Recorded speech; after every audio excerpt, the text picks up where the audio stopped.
Good morning, everyone. We're going to go ahead and get started. I'm sure a few of our audience members are going to trickle in because traffic is thick today.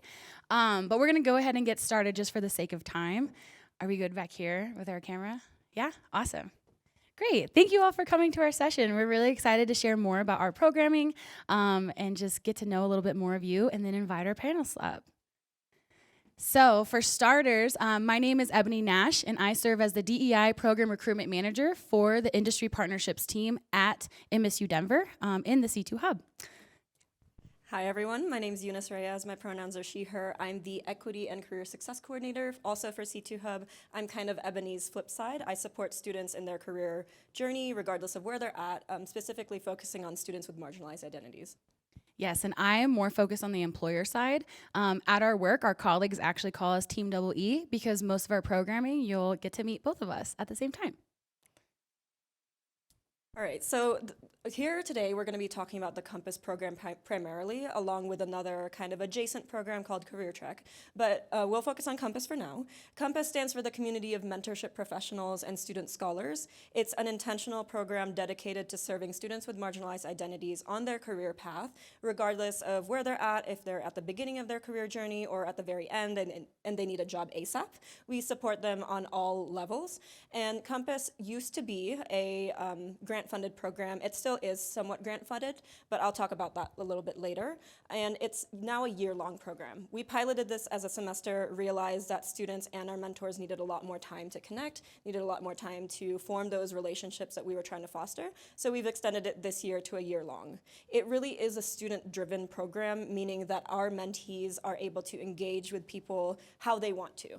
If they need resume support, if they need career exploration, if they are looking for internships, if they want to job shadow, they work directly with their mentor, with our support, of course, to facilitate those conversations and facilitate those relationships. Students who participate in this program receive one dedicated mentor per year. If you're a mentor, you get to mentor one student for the whole year. However, all participants are able to engage with other participants in what we call industry pods or industry groups. And these are based on students who are maybe interested, say, for example, in nursing.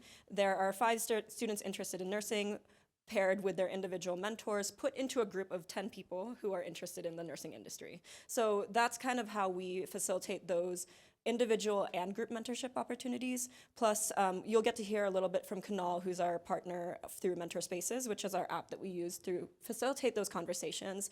And through that app, students are able to see all of the mentors in the program. Right now, we have a capacity of 150 students and 150 mentors. So 300 people in one group chat that they're able to ask each other anything that they might want to know. So you can really connect with any individuals, whether that's peers or professionals for the students. And the time commitment is pretty low. We were very intentional about this because we know that folks are busy all around. Our students, our employers, our community partners. There are so many conflicting responsibilities. So we only require a minimum of 6 hours over the full academic year. And this can be tailored to whatever the mentor-mentee match wants. So it can be meetings, it can be attending different events together because we have a lot of events at the C2 Hub at MSU. So it can be tailored pretty much to however students and mentors want. And then I'll have Kunal, when he joins us for the panel, talk a little bit more about the mobile and online platform that we use and how it has really increased accessibility to this program. So as I mentioned, Compass started out as a grant-funded program through JP Morgan Chase and the New Skills Readiness Initiative grant. The intention behind this grant was to support the health, IT, tech, and business industries. So a lot of our high focus, the initial pilot years, were on those industries. The general focus was retention and persistence of our students and meeting Colorado workforce needs. So we do look at Colorado workforce needs each year to see which industries we maybe need to target more, which areas we need to maybe recruit more mentors and more students in, and then really support and hone in on their needs. So early engagement and career preparation are the other areas of focus for this program, and we have met those needs. I can show you a little bit later in our numbers, but as I mentioned, our industry focus areas were initially those 3 that I mentioned before, but we've expanded to include construction, aviation, aerospace, and public service pathways. Although we do open up the program to anyone who's interested, we just work individually depending on if their industry falls outside of our scope of interest. So Compass by the numbers, and I promise I'll give it over to Ebony so you can hear a different voice, but we had a total of 184 unique mentees or students participate throughout the 3 semesters that we ran this program. In total, we had 228 engage, meaning that 228 students participated in the programs maybe repeatedly over the semesters, so our numbers were pretty indicative of the need for this professional engagement. Awesome. And then on the mentor side, we had 179 unique mentors engage with our program, and that's unique mentor individuals. We did have 24 mentors who have decided to opt into other semesters or other cohorts of the program in general, which leads us to the 199 total engaged mentors. Something that I really want to point out here that's not on our slide is out of the 179 engaged mentors, they represent 105 different employers throughout the state of Colorado. So this is really special within our mentorship program because we're able to diversify the connections our students are able to make and really get them into the know of the intersectionalities of nonprofits or health industries or construction employers. And so getting them out there to engage with not only their one-on-one mentor, but the industry pros they're part of, they get to have a full holistic experience with all of our professionals. So something I really love about that program. Awesome. So back to me. A little bit about our Compass students. We, as I mentioned a couple times now, this program is intended for students with marginalized identities. So we were very intentional with our outreach. You can see in the numbers that we have a primarily BIPOC student demographic who participates in this program. 63% transfer students, so students who are switching either their career path or maybe switching their degree and just trying to understand, is this the right industry for me? This is kind of the perfect program for them because they get to interact with professionals and learn, is it actually correct? Is it what I'm interested in, or did I just think it's the one for me? And then we also have 81% first-generation students. We understand the importance of networking and professional connections, and I think this just showcases the students who are wanting that. In the class levels, there are 30% first year and fourth year. Our participants are kind of like across the board, and it's kind of funny that there are a lot of first years and fourth years who participate in our program, but I think it goes to show how flexible the program is, that it doesn't matter if you are just entering college or maybe you're a non-traditional student about to re-enter into the university, or you're a fourth year and you're like, I need a job right now and I need help. Our program really helps across the board. And we open it to any class level, so we've had graduate students who have been very successful with this. They've formed connections, they've been able to get jobs right after graduation. And as I mentioned, we serve all industries now, but initially we had primarily business and healthcare as our main industries of focus. I think also because those are just such vast industries, but we've had a lot of students who are interested in those areas, as well as advocacy, engineering, and human and social services coming kind of close to those areas. As we continue to expand the scope of our program, we will serve more industries, and these numbers will probably change a little bit, but I definitely see business and healthcare being one of the top ones moving forward. Awesome.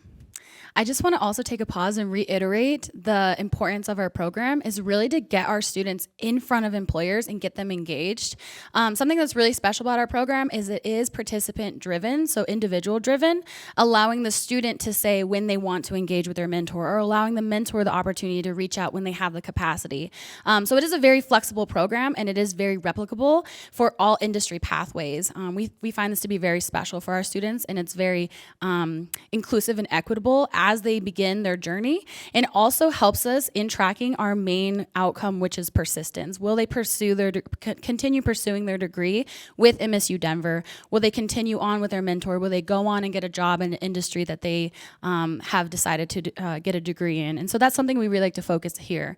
So if we're talking about our employers are really, really fun because they also match the diversity of our students. We do have 81% of our mentors retained every year, and that means that out of the, let's say, 100 mentors that actually register for the program, 81% of them end up finishing the program in its entirety, and that's really amazing. Out of that, we also have 24 returning mentors that come back to the program. Our mentors' demographic information is by choice and by self-disclosure. So of the collected demographics, 17% identify as being in the community of LGBTQIA. In addition, 33% also identify as first generation, which is really reflective of the student population.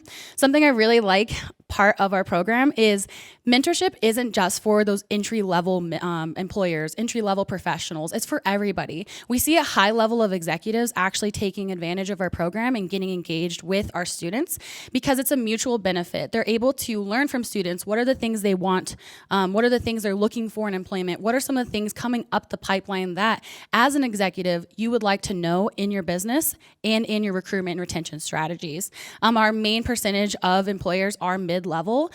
We classify mid-level as someone who has direct reports, somebody who manages others, and so it's more of our managers, our directors, people like that. You also see the demographics is very reflective of our students as well. We do have a high population of Hispanic and Latinx identifying mentors, as well as we do have Black, African American, and so forth. Great. So as I mentioned earlier in the presentation, students really get a lot out of this program. We provide a pre-program survey and a post-program survey, so before they start and after they end the program participation. And out of the students who responded, 50% in fall of 22 felt more prepared to enter employment. That is our main goal with this program, is to help students feel more confident, feel more prepared for employment, as well as recognize different resources available to them, understand what mentorship even is, and a range of other learning outcomes. So if you contact us after this presentation, we can share this slide with you because I know the text is a little small, but all of our learning outcomes were pretty much met. They increased students' preparation, their ability to job shadow, their opportunities to be able to see different job openings and different industries. So that's kind of just what this slide shows, and I can go into that a little bit later if you're curious about the learning outcomes. Awesome. So moving into Career Trek, that was the Compass program, and in conjunction with the Compass program, we offer Career Trek. This was developed out of the desired need or the recognized need for students to not only get connected with employers, but to get to the job site and actually see what is it like to be in health administration? What is it like to serve on the software development team? What would my day-to-day look like? And we find that to be very important for the persistence of our students, but also for their decisions on what exact pathway do I want to go into and where can I secure an internship.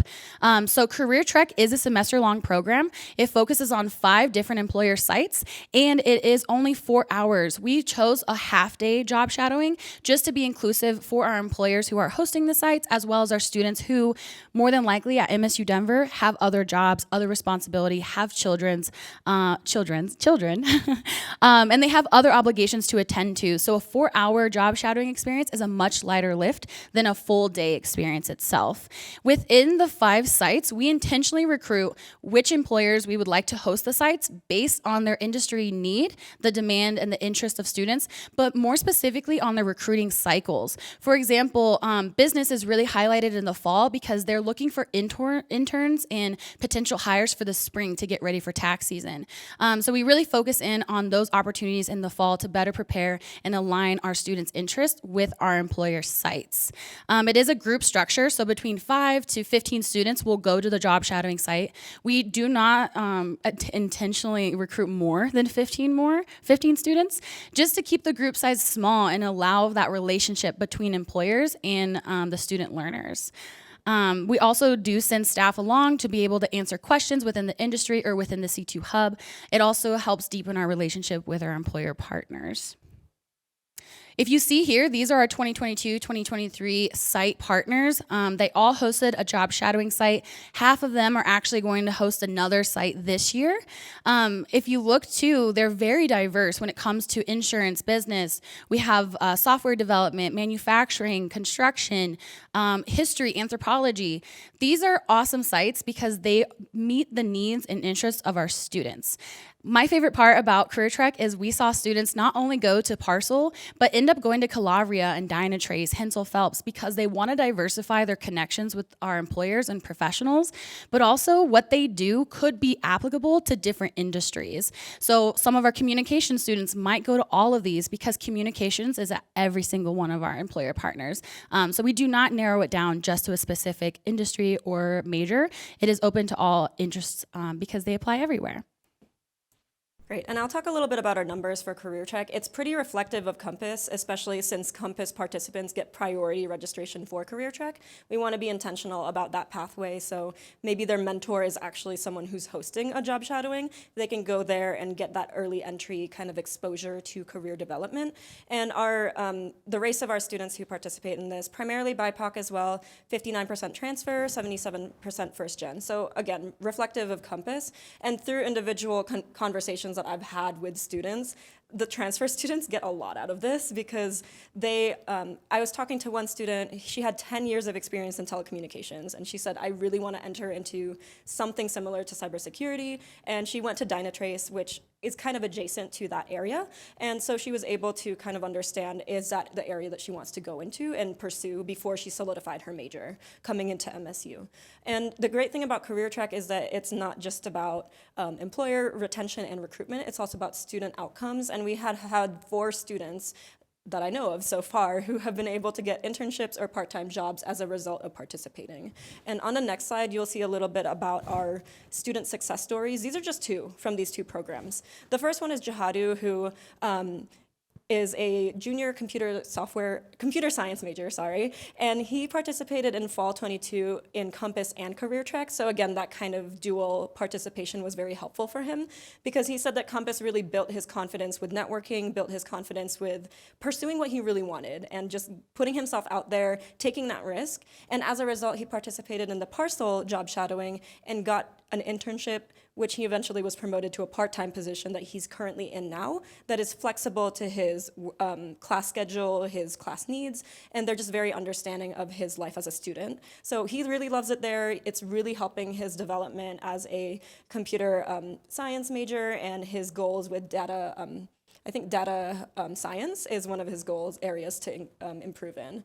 And then Jitsiri is a freshman, so you can see like freshman, junior. It benefits any class level. And Jitsiri was, I think at the time, a nursing interest student, so she wasn't completely into the nursing track yet, but she was matched with a mentor who works in the health industry. As a result, she was able to get an internship at Parker Adventist Hospital. She was able to see the different areas of healthcare and see if that is actually the track for her. So she was just grateful for the opportunity to be able to explore that area and really hone in on what her goals are for her career.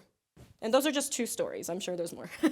Yeah, awesome. Couple things I'd just like to point out as well. These are fairly new programs for MSU Denver. Just 2 years in are we with launching Compass as well as Career Trek.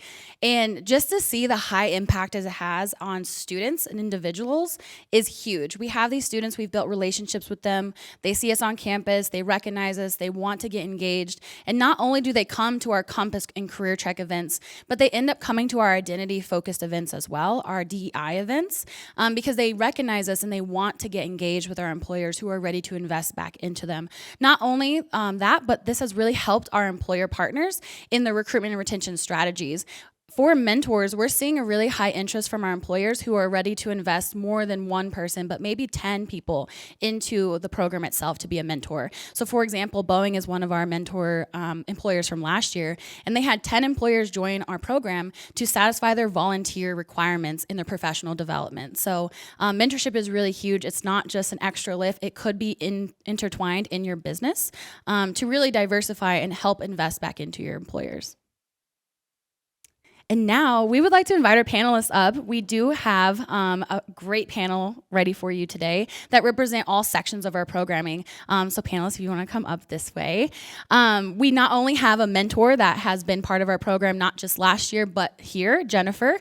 She has re-enrolled this semester. We have Adam, who has been part of our Compass mentorship program since the beginning, as well as Career Trek, and has gone to very many sites. And then we have Kunal, who has been the mastermind behind designing our platform and the way that Mentor Spaces has taken what we needed at MSU Denver to new levels and launched it past engagement one-on-one, but more towards the software development and technology. And then we have Eunice, who's our expertise right here in all programs that talk about students and employer engagement. So let's get started with our panel. We are going to have an interactive panel, so if you have questions, I'm going to ask for questions, as well as I have prepared questions for our panelists itself.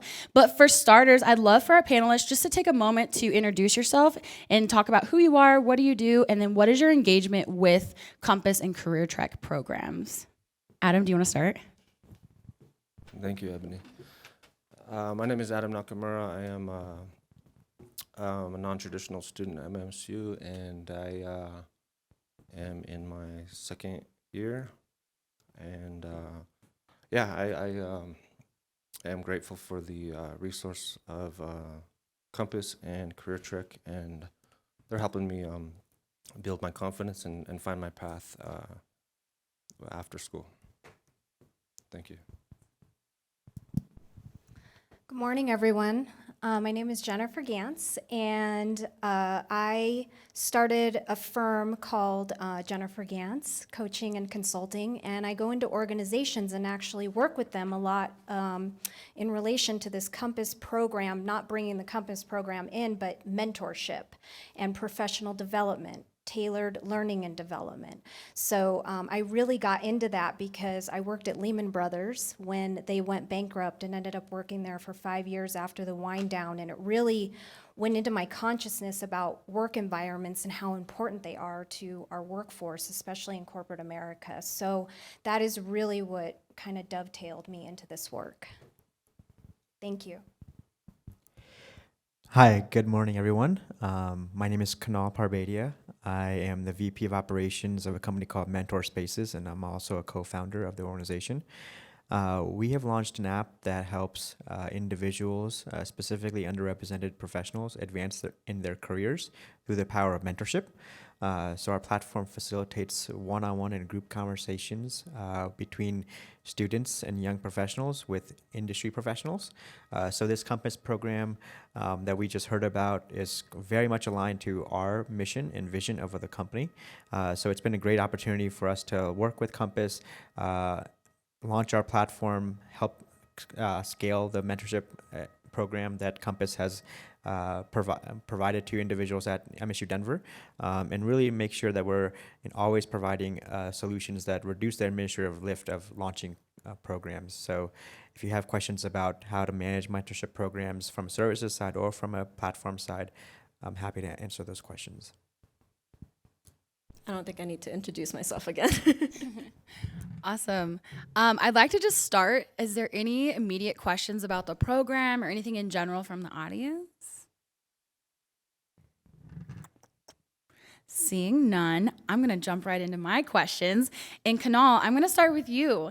So Kunal is a valued partner of our program. I've mentioned this a couple of times, but he has really taken our program into our second pilot, starting with our second pilot, and launched it into new heights when it comes to tailoring our platform specifically to the mentor and student experience. So Kunal, can you tell our audience more about the origin of Mentor Spaces, your mission, and how you've supported organizations and other educational institutions with mentorship solutions? Yeah, absolutely. So our mission is very simple. As I mentioned, we want to advance the careers of underrepresented talent. The way that we got started with Mentor Spaces was after a couple of iterations of the business. We had a grant funded program through the Gates Foundation in 2019 to 2020. And what we learned through that grant funded process was that when you think about personalized career pathways for underrepresented students, the two things that came up quite often was that they lack social capital and they lack access to relevant people, and then they also lack confidence.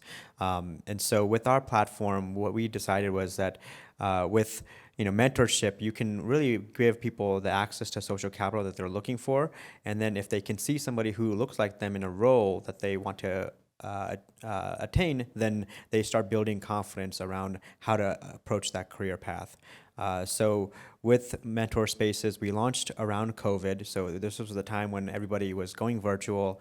Mentorship platforms and mentorship programs in general needed to find solutions that could facilitate conversations on technology, and Compass kind of fell into our lap with the opportunity of facilitating those conversations through one-on-one sessions. We've expanded some of the opportunities to also facilitate group sessions. We've focused on a skills-based approach. So students, essentially, when they sign up through Compass or any of our other university or nonprofit partners, they go through a career accelerator, career readiness accelerator. So we have structured programming in place that allows students to go through successive sessions that help them get career ready. And it's all about building the social skills, building the soft and hard skills for making sure that they're ready for the path they're going into. So COVID was great for us. It helped us kind of really hone in on the technology and what functionality we needed to develop for the specific audience that we were targeting. And then on the employer side, we saw that there was a huge opportunity for us to tap into organizations that have CSR initiatives, that have employees that are part of employee resource groups or business resource groups that want to give back to underrepresented communities, get credit for that contribution that helps the organization build their brand and target relevant students for their opportunities. So we saw a huge opportunity of just making sure that we're collecting the data to help track impact and reporting for the employers that we're partnered with. That allows us to essentially fund our business through employers seeing the value of mentoring individuals outside of the organization. Awesome.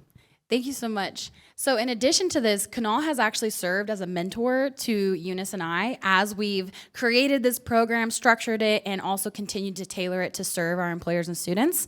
And something, Kunal, that you continually tell Eunice and I is the importance of continued programming in our mentorship program. So we start off with recruitment. We allow them to have the flexibility on when to meet, where to meet, how to meet throughout the semester. And so after matching, it starts our programming. So can you talk a little bit more about the importance of programming both for our students and employers? You touched on it a little bit, but really talk about what that means for the experience in general. Yeah, absolutely. So programming is very important when it comes to really facilitating high quality engagement between mentors and mentees. And so what we've designed is a career readiness accelerator, which I mentioned earlier. It takes students through discovering all the career possibilities in a specific major that they're going after. That goes into then discovering the jobs that are available in those careers. After that, we start helping people to prepare for the job application process, which really starts with their resume, honing in on the specific skills that they need to list on their resume. A lot of students in Compass are non-traditional, as Adam mentioned he is. So we look at transferable skills and the skills that they can bring to an organization that are aligned to a specific job path or function, but not necessarily from education or anything that they've experienced before, but the work experience that they've had or the previous experiences that they've had in their lives. And so with those sessions put in place, we also help them with interview prep. That takes students through a process of just building confidence around navigating their career path. So that programming is important for not only group conversations that students have with their mentor, but also one-on-one conversations that are facilitated through the application. And we have conversation guides that help students ask the right questions for the mentors to respond in an appropriate way that shares their lived experiences. So across the board, we want to make sure that the universities that we work with have structured programming in place that really keeps the students engaged over time through this accelerator resource that we have. Additionally, we're developing other series of sessions and tracks that we could enhance the professional development and career development of students and graduates. And so we have early career professional series as well as how to manage up with your manager and how to help them understand where you're coming from and where your background can lead you to in the organization. So those additional tracks help individuals really align themselves to an organization's goals by having those mentorship conversations. Thank you. Awesome. I'm going to move to our next question. It's for you, Jennifer. So in your introduction, you talked about being a business owner and you talked about mentorship being so in line with what you do with other companies. Can you talk a little bit more how mentorship itself has shaped your lens on professional development? Yeah, and I really love this question because going into organizations, working with teams and leadership, you see that people respond to the world based on their lens, right? Which makes a lot of sense. It's actually called the ladder of inference. And a mentor, or if I'm going into an organization or my team is going into an organization to mentor individuals or teams, they're going in to help them expand that lens. And that can be getting mentees to see where they can find their own answers as well, right? So I think there's a lot of qualities that go along with this. So mentorship, I think, is empathy and being transparent. So you want to be upfront and honest, right? Because that builds trust. So if somebody's asking you, hey, what about this career path? You're going to be upfront and honest and say, well, here's the good things and here's the not so good things, right? But I think that mentorship and even like mentor coaching, they go hand in hand because you're actually asking these really good questions similar to, this question was really good. You're asking these open-ended questions, trying to get people to see the greatness in themselves. So I like to use the words partnership or support rather than helping, and really using that language to empower people and open up into this development. Also, like one of the quotes I brought from Bob Proctor, a mentor is someone who sees more talent and ability within you than you see in yourself and help brings it out of you. So, we may see what we have, but we don't know how to express it, okay? And sometimes we can't see that. And that's really where a great mentor can come in to help support and give us those reflections. Also, good mentors, we don't want people being dependent on us. As you know, I'm also a mentee. I don't want to be dependent on my mentor. And whether working with individuals or organizations, I always know that eventually I'm going to have to leave them, right? And I want them to leave with better resources, tools, and knowledge than they had before they met me. And then they're able to use their own sovereignty to use those tools going forward.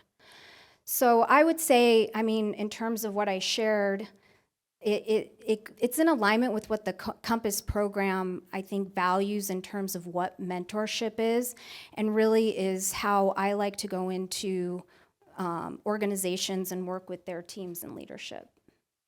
And also, one thing I want to add from your first question that you asked us, the reason this program is important to me is because I am an alumni of MSU, and so this school is really near and dear to my heart, and I really want people to know, and I was talking to Adam about this earlier, I really want students to know that it's okay not to know what to do.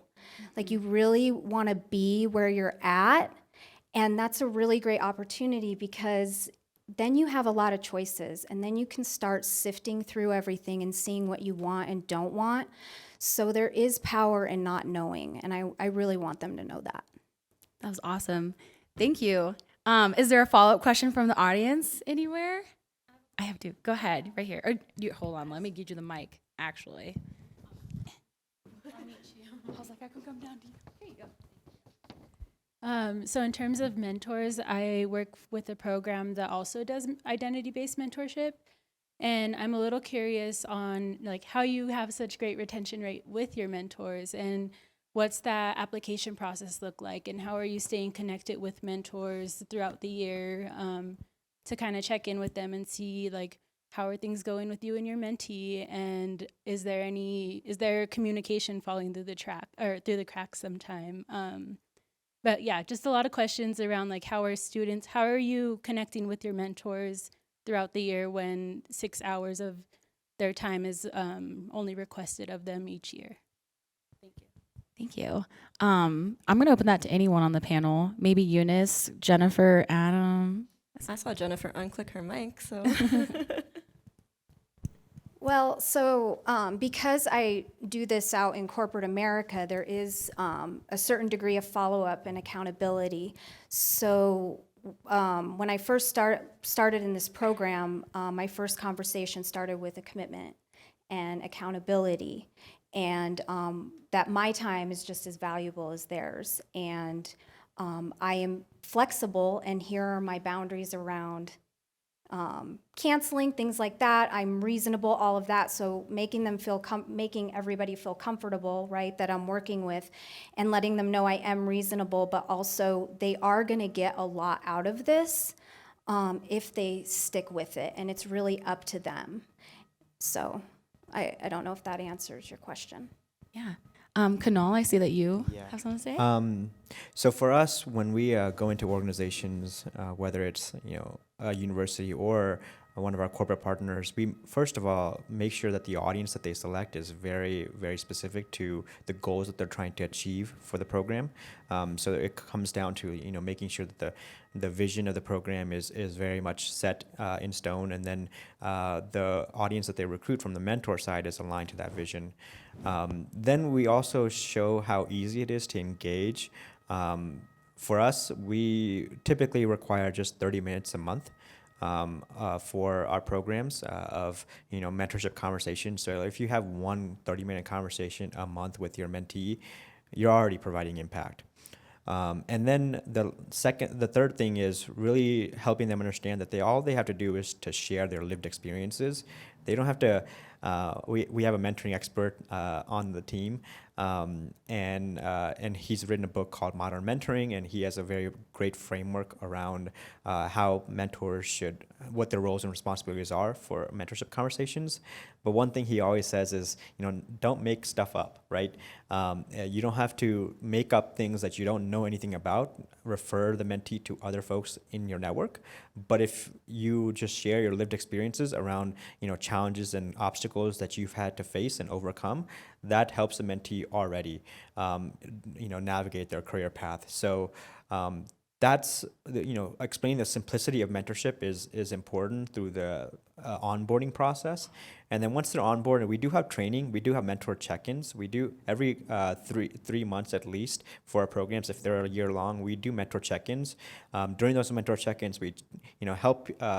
What we facilitate conversations around the stories of their mentorship relationships, so that people who have had productive relationships can share their stories with the other mentors that are part of the program, and see how impactful their mentorship experiences have been. We also have periodic surveys, pre and post program surveys, as well as individual surveys that happen a couple of months into the program, so that we just understand, is this program helping them as much as it's helping the students. It's really important to see the value of the reciprocal power of mentorship, right? Students can also share a lot with their mentors to help the mentors in their professional development, in their leadership development. So we want to track, how much of an impact is that, how much of a mentor high are they getting from just having those conversations with their mentee. So those are a couple things. I think at the end of the day, you want to make sure that you have your audience, particularly people that are closely aligned to the mentee, not as much have seniority in organizations, but just a couple years, 3 to 5 years away from the mentees that they're going to be having conversations with, so that they can really share stories that are somewhat closer in their past than maybe somebody that has had 40 years of experience that's not aligned to a mentee that is just graduating from college. Thank you. And then I'm just gonna tap in on Eunice for this question too, because in the beginning when we piloted, we had a lot of learnings about moment mentorship and the high impact of that quick text or that quick call. So Eunice, can you talk a little bit more why we decided 1 hour monthly is our minimum requirement for engagement and how they can engage in that through the program? Yeah, so a lot of that was through our participant feedback. Some of them felt as if longer meetings or more meetings, just the conversation started to trickle. And that's why our partnership with Canal and Mentor Spaces is so important, because they can engage with multiple different mentors. So after maybe they've exhausted the information that they can glean from one mentor, they can reach out to another one. And Adam is actually, that's why we invited Adam to this, is because Adam's very much a go-getter. He connects with almost every single person that he can, attends so many of our C2 Hub events. And I think that's another aspect of your question of how do we retain mentors is our staffing and the resources that we provide through our department.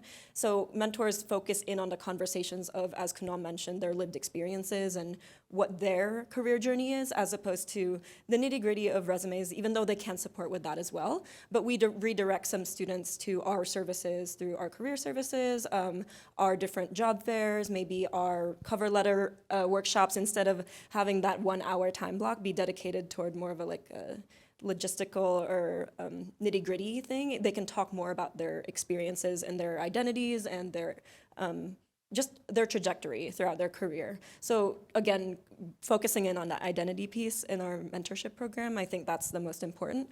And then obviously we have Ebony Nash on the industry partnerships team. I think the Classroom to Career Hub at MSU is pretty unique in that we have dedicated navigators per industry. We actually have 2 in the room right now, Nicole McGlure and Ali Veneris, who have forged meaningful, very strong relationships with some of our employer partners, and we tap into those people for our mentors. So when we reach out to them, they've already participated in our career fairs, they've already come to speak to our students, they've already been invited as speakers in the past, they've already done all these different things, and so when they join the Compass program, of course they're going to retain because they've been engaged in other aspects. And we also invite our mentors to different speaking engagements, like Jennifer's a rock star, she's been on a couple of our events right now, and Kunal too, but our other mentors are invited as kind of the first pick for my programming that are identity-based, that are DEI focused. And then Ebony also offers some professional development opportunities for our mentors. So they're getting something out of it in addition to the mentorship, which is something in itself. But she, and I'm gonna toss it to you, Ebony, switching it up a little bit as our moderator, to talk a little bit more about Narrative Networking Night and To Affinity and Beyond and the different DEI programming that you offer. Sure, yeah. I'll quickly touch on this, but there's a motto that I like to go by, especially when it comes to relationships. And it's if everyone owns it, then nobody owns it. And I think that's why the industry partnerships team in the C2 Hub does so well, is because our navigators are that one-on-one relationship with employers, but they're able to get them engaged everywhere on campus. And so it's much like group mentorship, one-on-one mentorship, very much the structure of the Compass program, which I love.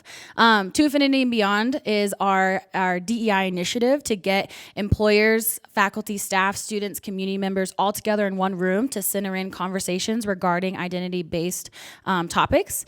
And so you can join a conversation, Latinx, Hispanic, Black, African American, and so forth. And these conversations are really centering the identity and the experience and how it shifts and moves us in the way that we interact with each other. That also engages with our Narrative Networking Night, which will be on October 26th if you're interested in joining us.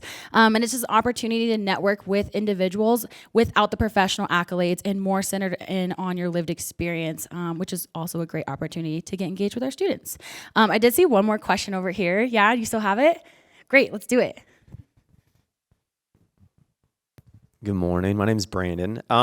Thank you for all the feedback and information. I think it's great. I believe in mentorship. As a founder, two things. Jennifer, how would you, or top 3 things on how to find a founder mentor? And then second, 3 things that you would structure as a mentee for that mentor to take you down to be a successful founder. So first question is how to find a mentor, right? Who is a founder? Well, the first thing I think of is my own experience, and that is when you are working in organizations, try and get close to the people that you admire within the organization and really getting aware of what you admire about that person and just approaching them that way. Also, what have you learned from maybe your family and friends, that what has really stuck with you from your family and friends, and go deeper with that. Also, who are you networking with? So if you're going to networking events, like who are you admiring at these events? Entrepreneurial events, things like that. My mentor, I found in an organization, and I ended up just staying by her side, and she prepped me for a huge leadership role. And I didn't realize she was my mentor until really afterward. And then the second question, it was, what were the top three? What are 3 What are 3 things that you would have in that mentorship mentee program to make it a successful?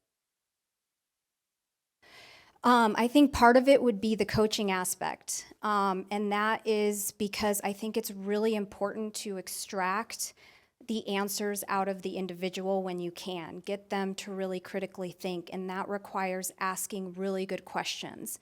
And then I think the second thing to that is creating that trust with that person so that they do feel open to be vulnerable when they don't know the answers, and they can be 100% open about vulnerabilities around not knowing certain things. And then I think the third thing is knowing that, creating that space that you will be honest with them.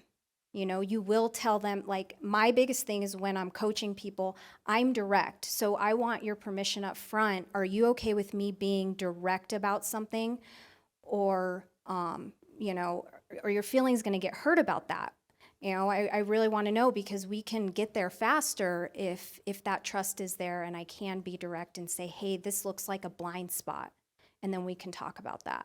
So I think just to kind of overlay those 3 things is just really getting to the heart of the matter, not just, hey, let's have our checklist and let's have these resources and let's have these tools. Like, who is this human being as a person, and what are these soft qualities?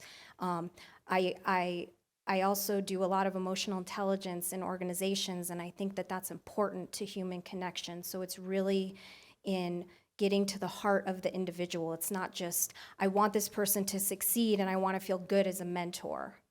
I really want to look at this person from who they are, where they came from, and how everything has shaped them to where they're at now. Because I believe there is a reason that we get paired up, that this person either picked me or we just organically came together, like my biggest mentor that I just mentioned in the organization I worked for.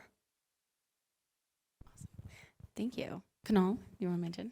Just a clarifying question on that. For you, are you looking at it from the perspective of, like, as a tech founder, how can you find another mentor for tech? Yeah. Okay. Yeah. So we've been in different cities across the U.S. We've been in Chicago, we've been in St. Louis, and now we're in Denver. And so there's a lot of great ecosystems around every city. In Colorado, they have Colorado Startups, so that's a great organization to join. There's meetups that happen every single month, happy hours. We were part of TechStars, so TechStars provides mentorship. Like, that's where you can get access to mentors in businesses that are aligned to your organization. So I would just look out, potential TechStars mentors on LinkedIn that are in Denver, because they're willing to give time outside of you in TechStars to other founders. The aspect of, like, what I would pass on to a potential person who is looking to start their business is I would help them focus on what I like to call, it's an acronym, OPTD, So O is for opportunity. So really understand your market. So you want to find potential mentors for you that have alignment to the market that you're trying to target. Right? They have an understanding of your target customer, your ICP, your ideal customer profile, so that they can provide really great insights into how to navigate that market. The second is somebody who has a good understanding of the product that you're trying to build, because products come in various forms and fashions. So having somebody that is very closely aligned to the problem that you're trying to solve for the market, and then has potential ideas for solutions, so that they can help you navigate the things that you shouldn't be doing because they've already done those things before, and have failed at that with their product is important. A third is finding a mentor that can help you build your team, right? Like somebody that knows has a good network and knows people that can introduce you to very quality, high performing individuals that allow you to build your team in the right way.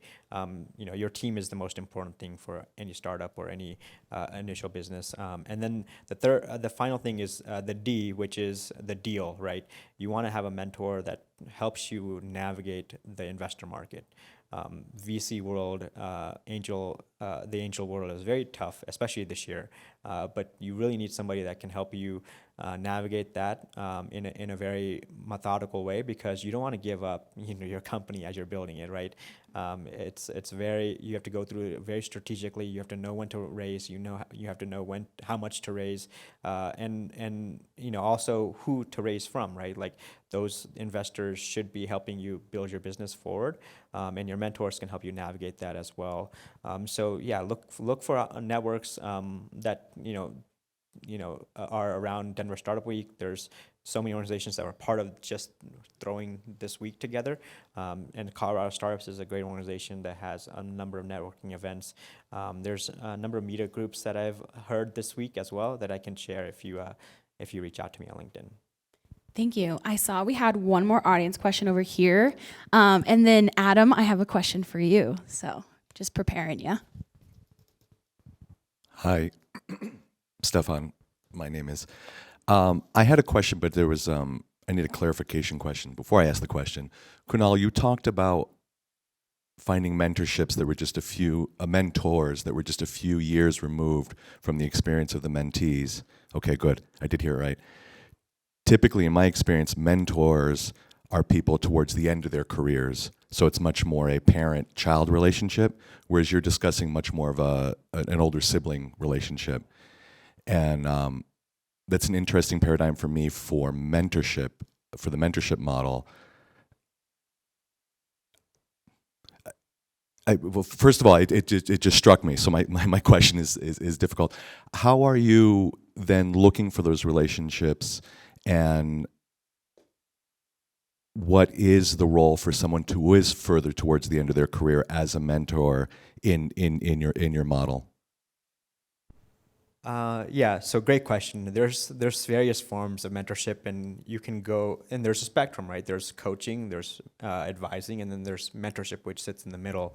So mentorship is very flexible, so it can be somebody that has a lot of years under their belt, but you have to go in with the mindset that you have to look back further into your career and try to relate to the person. So Jennifer talked about empathy being very, very important. So you want to find an audience, especially if you're developing a mentorship program like Compass, that really has empathy around the individuals that are going through the program.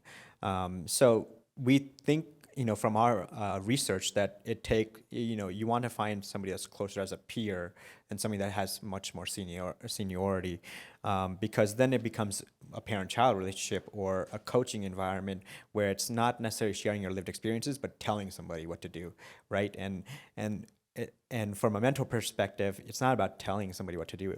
The fewer words that you use in a mentorship conversation, the better, because you're asking the right questions for the mentee to come up with the responses that they need to develop for developing their confidence, right? I'm just thinking people that are very early in the career, because you touched upon it there, don't always have the lived experience to be so sanguine about being still. And the favorite model I have of teaching is your job as a teacher is not to prevent a child from falling off the cliff.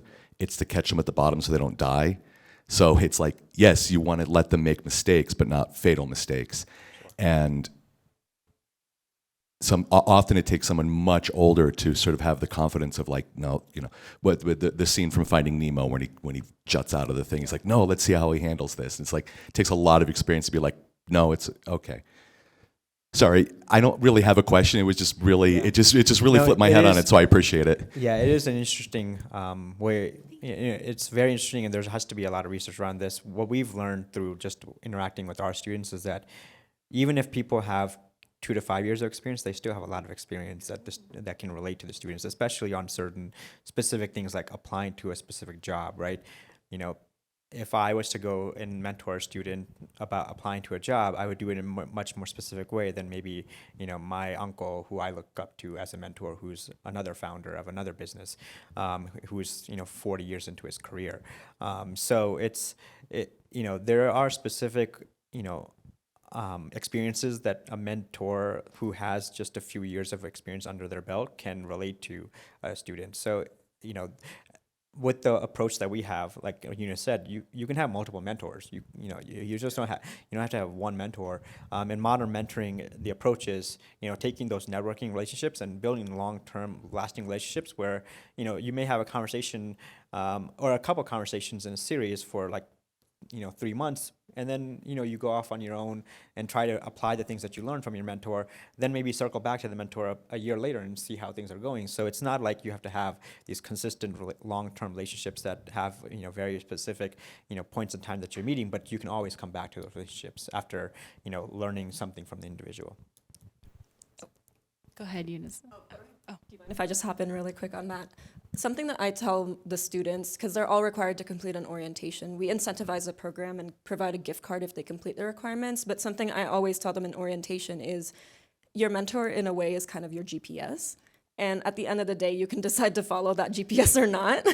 And you're the one behind the wheel. You're the one steering that car. You're the one deciding, do you actually want to take that left turn and take the longer route, even though your mentor told you that's probably not the best way? And that's kind of our way of empowering our students to make the decisions that are right for them.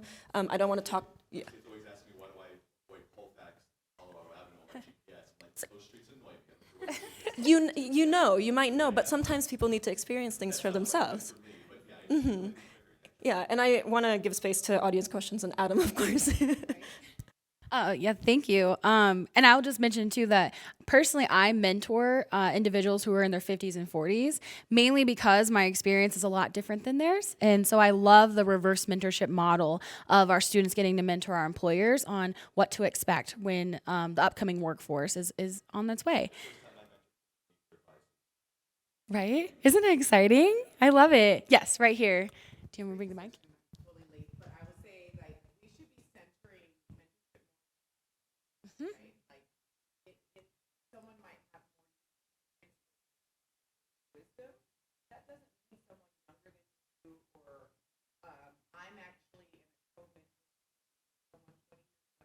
Mm-hmm.